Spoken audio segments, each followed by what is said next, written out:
This is QTV Nightly News coming to you live from our studios on Kaiba Avenue, and I am Jennifer Sonko. Thanks for joining us here at the main news headlines. The Chief Executive Officer of Kanifing General Hospital, Basiru Drame, has made startling revelations on Kush-related deaths and cases at the hospital. At a dialogue for the effective implementation of the Access to Information ATI Act, organized by the GPU, and stakeholders called on public institutions to submit implementation plans to the ATI Commission. Today, Thursday, the 31st of July, saw the Gambia Transport Service Company GTSC's travel smart card, the TAMO card, being used for the first time. $6,100,000 worth of office equipment was presented to farmer associations by the Roots Project.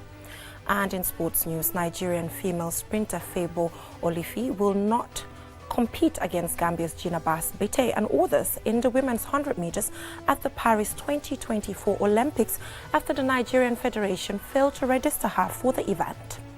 Those were the main headlines, and now the news in detail. Tuesday.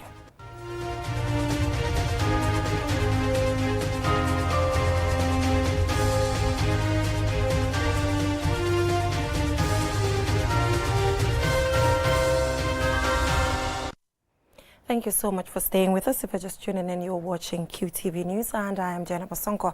Now, the Chief Executive Officer of the Kanifing General Hospital, Basiru Drame, has made startling revelations on Kush-related deaths and cases at the Kanifing General Hospital. He was speaking to QTV's Jordan Jai. Here's the report. The smuggling of the illegal synthetic drug known as Kush into the country has become worrying, the CEO of the Kanifing General Hospital has said. Its apparent increase in popularity with young people, it's a red flag that demands urgent attention. The drug is currently ravaging lives in Sierra Leone and Guinea. It causes users to fall asleep while walking or fall over, sometimes on hard surfaces, risking damage to the head and other parts of the body. In recent months, in this country, several people have been reported dead and many others hospitalized due to the drug.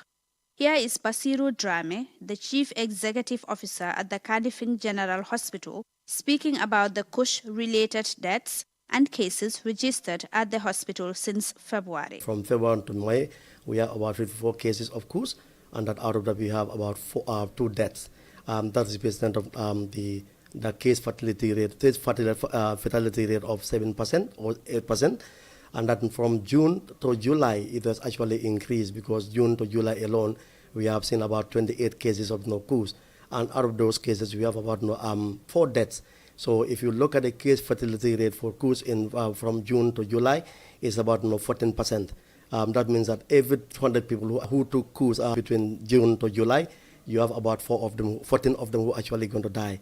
So if you look at the totality, that from February to July, we have about 82 cases of people who actually reported who have taken Kush. And out of that 82 cases, in total, we have 6 deaths. Because of the urgency of the situation, the hospital is amplifying its awareness campaign with parents, guardians, and caregivers about the devastating effects of the drug.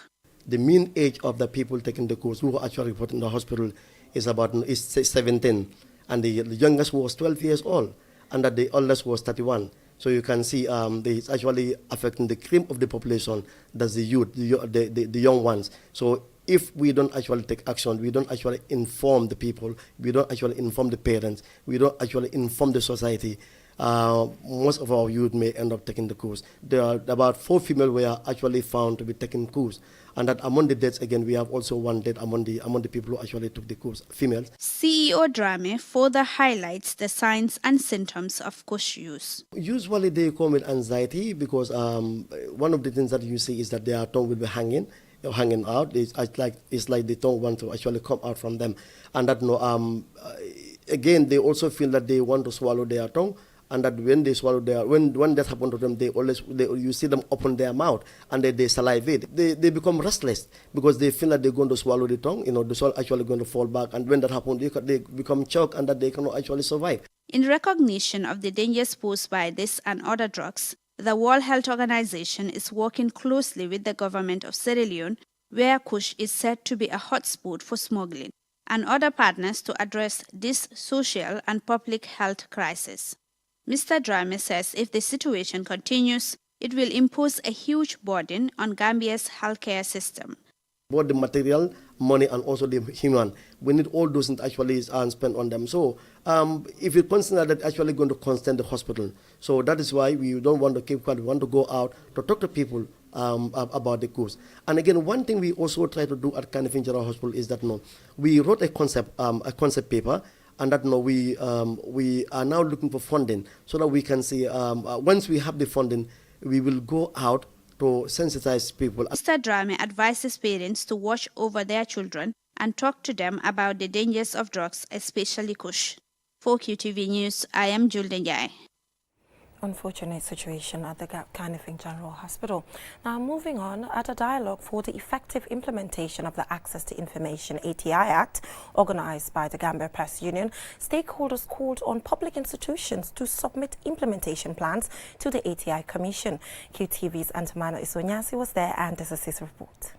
Frank exchanges of views on the ATI Act and the establishment of the ATI Commission characterized the stakeholder dialogue organized by the Press Union, with a view to creating an avenue for meaningful exchange of ideas and profiling of recommendations on the effective implementation of the country's first ever access to information legislation, which was signed into law in 2021 by President Barrow, having enacted the bill which ushered in the establishment of the Commission, whose commissioners' appointments were recently confirmed by Parliament. The ATI is perhaps at its most crucial stage, which is the implementation phase. Addressing stakeholders, Nene McDowell-Gay and John Charles Njai, chairperson and vice chairperson of the ATI Commission, respectively, emphasized the need for close collaboration and how deliberations on the implementation mechanisms being profiled by stakeholders will impact the Commission's work. They also commend government for showing political will and support to the Commission. We at the Commission have not lost sight of the hard and effective work that the Gambia Press Union and civil society organizations, as well as other non-governmental organizations, have put into the passing into law of the Access to Information. In fact, we have some of the actors within the newly confirmed Commission, and we are proud and excited to be on this journey together. And up to today, there are people still that have a lot of questions whether the law is even relevant or not. That means that the Commission has its work cut out for it. But it's a joy to have been able to lead this process on behalf of civil society. And thank you, GPU, for giving me this opportunity. I am humbled, and I am also excited for what lies ahead. Mohamed Esba, president of the Gambia Press Union, and Amin Jai, permanent secretary at the Ministry of Information, also spoke on the significance of the stakeholder dialogue as the legislation enters its implementation phase, adding that it will contribute greatly to empowering citizens and strengthen governance as it provides a robust guide for the implementation of the framework. Public officials should know that we don't have time. There is no time because the time has elapsed. Now is the time that they start thinking of submitting their implementation plan. This forum is therefore apt and timely, as it will serve as the platform for key stakeholders to deliberate on the implementation modalities of the ATI Act. Following presentations on case studies and implementation plans led by Bintu Jaite, a legal practitioner, and Funding Kinte, Deputy Permanent Secretary at the Ministry of Information, who shared with participants case studies from other countries such as Uganda, Sierra Leone, and India. Participants shared recommendations on how the Commission can ensure the actualization of the objectives of the ATI law. Ansmane Sonyasi for KTV News. Today, Thursday, the 31st of July, saw the day of the Gambia Transport Service Company GTSC's Travel Smart Card being used. The first of its kind in the Gambia, the Travel Smart Card, the TAMO card, is set to revolutionize and improve the travel experience for travelers. Lena Igwinyiba has the rest of that story. Smart travel cards are the digital keys to a nation's transport evolution and are already used widely. They can transform clunky cash transactions into a sleek tap-and-go experience, cutting down queues and commuter stress.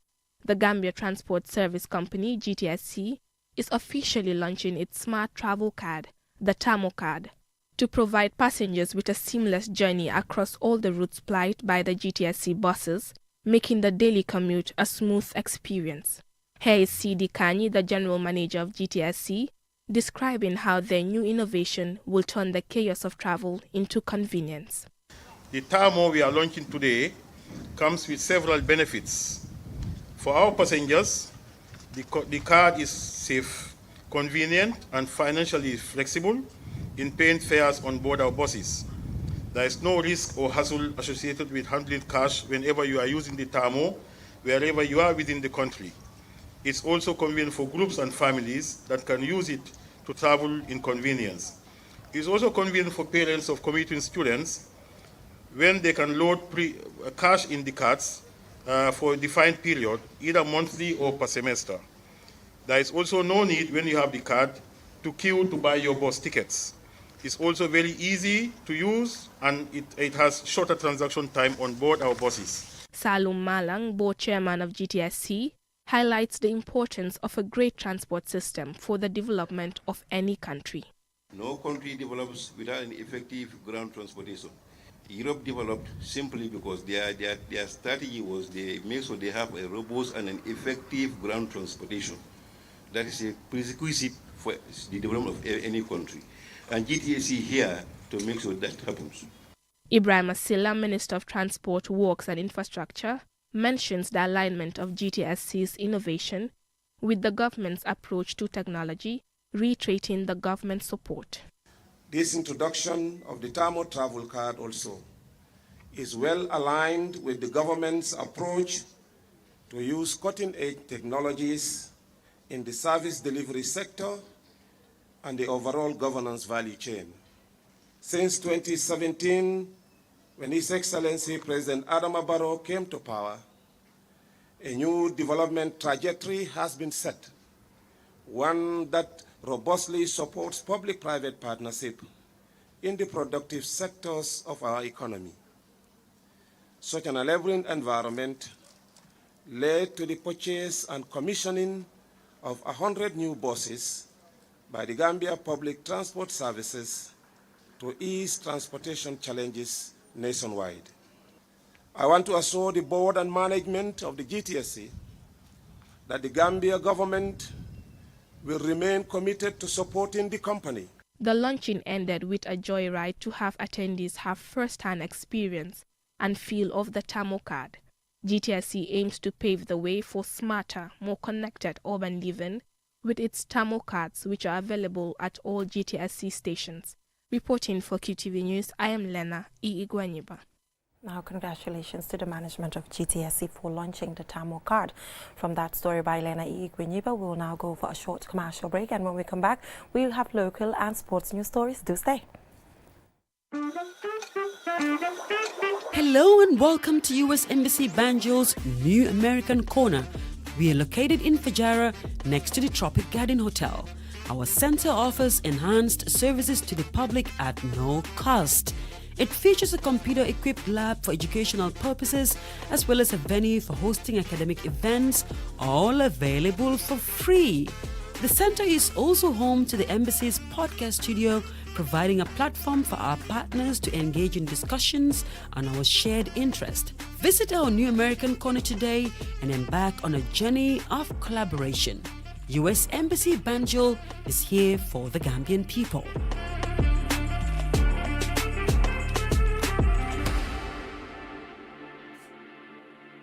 You want a place where your kids would partake in out-of-box learning, physical stimulating activities, fun and socially interactive games? Well then, the only place to take your children is the Q-City Kids Summer Camp 2024.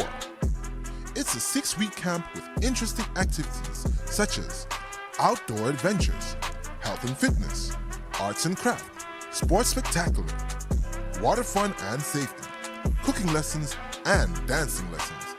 Prices: daily $200 only, weekly $900, full package $5,000, daily snacks and lunch packages $350 only. Q-City Leisure Complex is situated at Bigelow Turntable. Contact our front desk at 489 or 5062-713. Q City Kids Summer Camp 2024, the only place to bring your kids.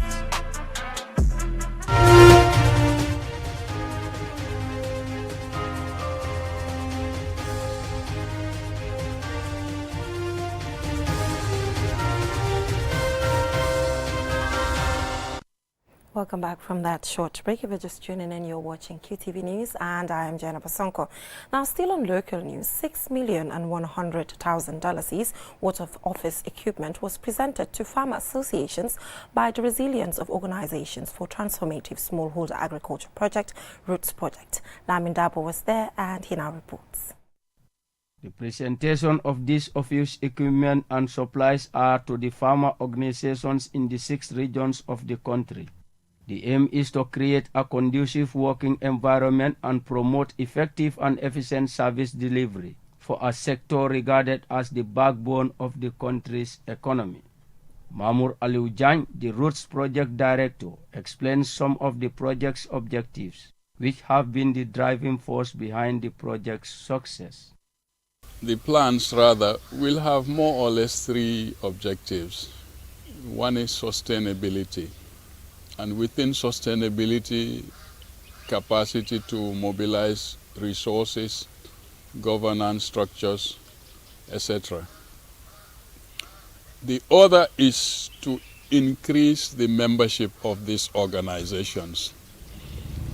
There are many individual private operators operating in this country who are not part of these organizations. Mustafa Drame is the Deputy Director General of the Department of Agriculture. My appeal is, yes, farmer organizations, let's work together, let's work closely. We have been doing that, but let's continue to do it so that at the end of the day, the beneficiary, the ultimate beneficiary, the farmers can benefit, they can drive maximum benefit from our collaboration. I think that is very important. Peter Balde, President of the National Rice Farmers Association, shares his views on the impact of the Roots Project. Roots have created a sort of an environment for farmer organizations in this country. Because one, very soon we will be visible throughout the country. If you want to see the rice farmers or talk to them or have an issue with rice farmers, you know where to go. The other issue is they are building our capacities, interacting with, different actors like the private sector. Musa F. Sow is the president of NACOFAG. On behalf of the farmer organizations, individual and organizations, we are very, very glad, and we truly appreciate the support that we continue receiving, being in the form of capacity building along the value chain. Well, matching grant, post-harvest management, even transportation, value addition. It's along the value chain. I sit at the steering committee of Roots. I don't only sit there as a person, but I sit there with dignity.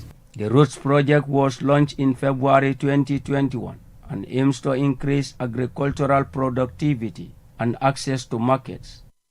The Roots Project was launched in February 2021 and aims to increase agricultural productivity and access to markets for enhanced food security and nutrition and resilience of family farms and farmer organizations.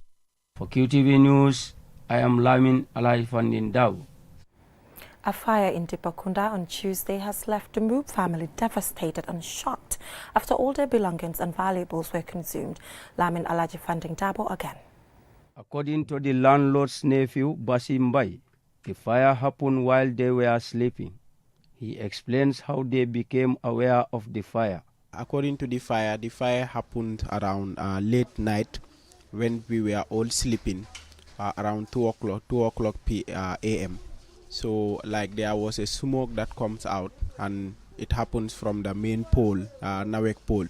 So it normally happens. Sometimes you normally see reflection. So we will call Nawek, they will come, fix it and go back. People were sleeping. So it was only one person that said he felt the heat coming out. After that, he just opened his eyes and see the flame coming out.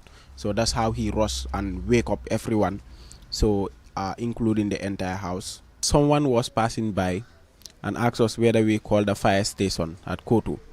So we told him we called them. So then he took the responsibilities and board a town trip and go to the fire station and call them. Ibra say, a tenant and one of the fire victims, says they are grateful to Allah that no lives were lost to the fire.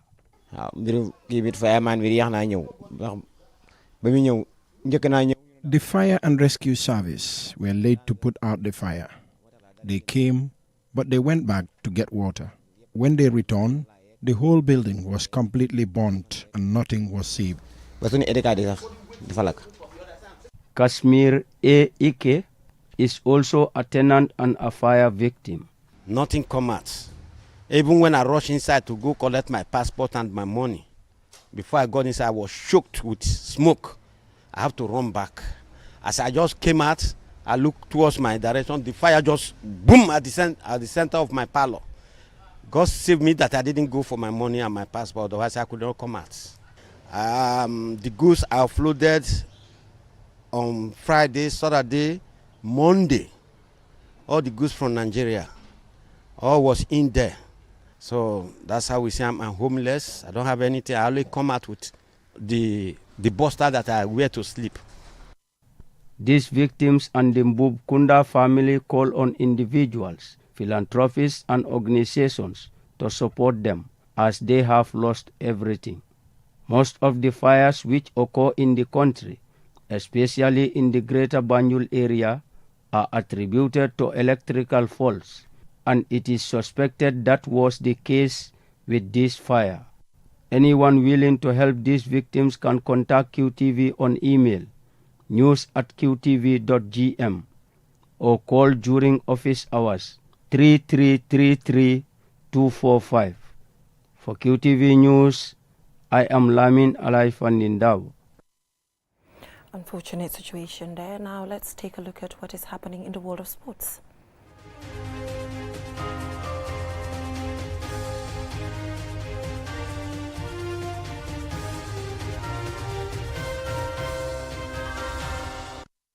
Nigerian female sprinter Favour Ofili will not compete in the women's 100 meters at the Paris 2024 Olympics after the Athletics Federation of Nigeria and the Nigeria Olympic Committee failed to register her for the event.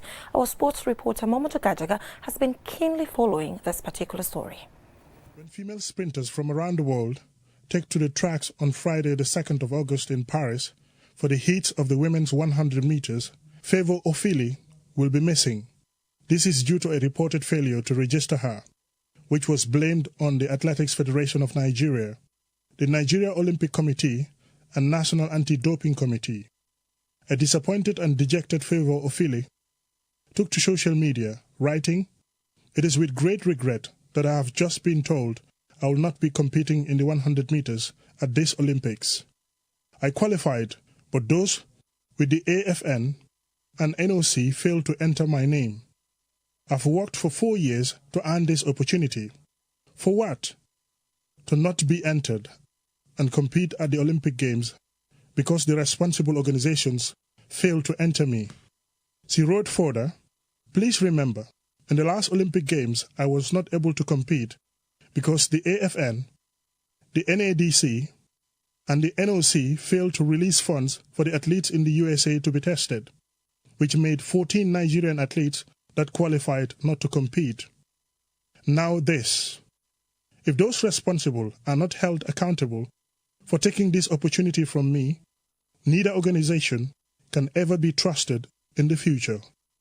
Ofili qualified for both the 100 and 200 meters events in Paris 2024 Olympics, with times of 11:06 and 22.33 respectively, to win the national trials in Benin. Ofili had been in the top 8 at the World Championships. She is a Commonwealth Games silver medalist and an African Games champion, a former World Under-20 champion, and an African Senior Athletics Championship champion in the 200 meters. Nigeria's Sports Minister, John Iwer, issued a long statement on the unfortunate situation, which many are describing as a national embarrassment. He said, and I quote, "As Minister of Sports, I will not tolerate this utter recklessness. It is highly inexcusable, and there will be thorough sanctions after investigations into where and from whom this gross negligence originated."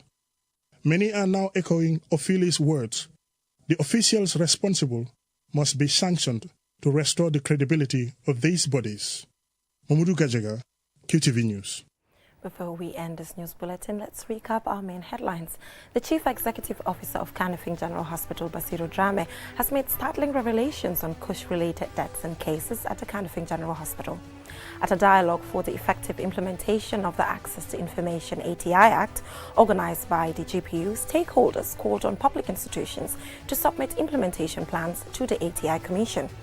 Today, Thursday, the 31st of July, saw the official launch of the Gambia Transport Service Company, GTSC's travel smart card, the TAMO card. $6,100,000 worth of office equipment was presented to farmer associations by the Roots Project. And in sports news, Nigerian female sprinter Favour Ofili will not compete against Gambia's Jinabas Bite and others in the women's 100 meters at the Paris 2024 Olympics after the Nigerian federations failed to register her for the event. Well, that is all we have for you in this edition of QTV News. Join us at 10 p.m. for another bulletin. Thanks for watching.